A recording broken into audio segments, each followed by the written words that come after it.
چې دا وخت مونږ سره جانداد ولاړ دی چې ډېر مشهور هنرمند دی او په هر ډرامه کې چې کوم دی نو ویلن کردار کوي. السلام علیکم. وعلیکم السلام. څنګه ځلې؟ نن د شهید خان د ارشد خان د بچو ودونه دي. خوشحالي ده په دې خوشحالۍ په موقع باندې څه ویل غواړئ؟ یاره بس والله زه خو په خپله ډېر لرې اوسېږم او دې خوشحالۍ کې ځان شریک کړو. الله پاک دې داسې خوشحالي هر وخت راولي چې دا ټول ملګري یو بل سره پکې میلاویږو. نو ډېره خوشحالۍ خبره ده او بس ارشد خان ته او شهید خان ته موږ ډېر مبارکباد ورکوو. ستاسو بچو ودونه به کوي؟ مړه بس هغه به مې ورځ به دا ټول ملګري به راغواړو که نه د خیره سره.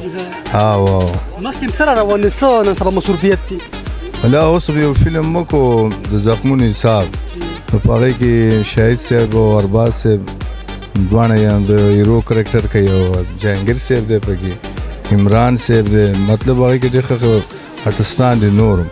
نو ډېر ښه دروند فلم یې جوړ کړو، ډایرکټر یې کې خان دی او د عیني سینما لپاره یې جوړ کړو. نو کې خان پرې خپله ډېر ښایسته خواري کړې ده.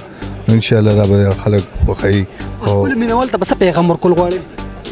بس موږ به څه پیغام ورکړو، زموږ همدغه ټولې د ډرامو فلمونو خبرې دي او الله دې ټول مینوال خوشحاله او آباد لري او چې څومره موږ سره مینه کوي موږ هم د دې مینوالو په مینه باندې آباد یو. چې دا موږ سره مینه نه کوي نو موږ هېڅ هم نه او الله دې دوی له ډېر عزت ورکړي او الله دې خوشحاله او آباد لري او ستاسو هم ډېره مهرباني چې دومره وخت مو ایستلو او موږ هم د مینوالو سره مخامخ کړو.